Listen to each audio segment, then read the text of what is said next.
Hello and welcome to Health 411. I'm Hannah Routley, and today I'm speaking with Dr. Stefan Ragaz about a really unique new piece of equipment being used with the family health teams. Thank you, welcome. So tell me, what is this little item you have in your hand? This little item is called an oximeter, and it measures the oxygen concentration in a patient's blood. It's quite amazing. Wow. You stick it on your finger, it sends a light through, and with that light it can detect how much oxygen is flowing in the blood. Okay. So this oximeter, how are you using them? We use that to assess patients, patients with breathing problems mainly. Okay. For particularly patients who have chronic obstructive lung disease. Okay. Often we are not sure how bad they really are, because shortness of breath is often associated with anxiety as well. Okay. Sometimes it's much more anxiety, sometimes it's more oxygen. So that helps us a great deal. Huh. So what would be a good reading? Like what are you looking for? A good reading would result? be sort of 95 to 100%. Okay. If it goes below 90%, it's bad. It's bad. Meaning that the patient needs to have additional oxygen or treatment. And so what would you do at that point if it was under that percentage? Like I had a gentleman in the office just recently.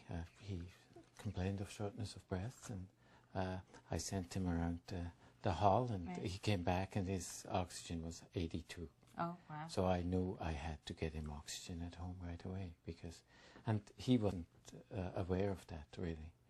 Okay. So it depends. Sometimes people have to go to the hospital to be treated. Depending on their condition. And when we got these devices first, it was during the flu epidemic, during the influenza last fall.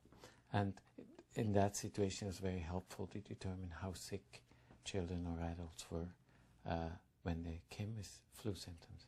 Now, if they weren't short of breath, could they still be low on oxygen? Not normally. Not normally they, unless it's very chronic. Some people who have long-standing lung disease, they can be low all the time and just not be aware of it anymore so much. Okay. But they don't do very much either. Right. So it can help with people with influenza or chronic obstructive lung disease or pneumonia. Okay. Or I do a lot of palliative care, and we see people with lung cancer, and it can help there. So I take it range. on my home visits to see how bad patients are sometimes. Yeah. How often are you doing home visits? Oh, every week. Every week? Yeah.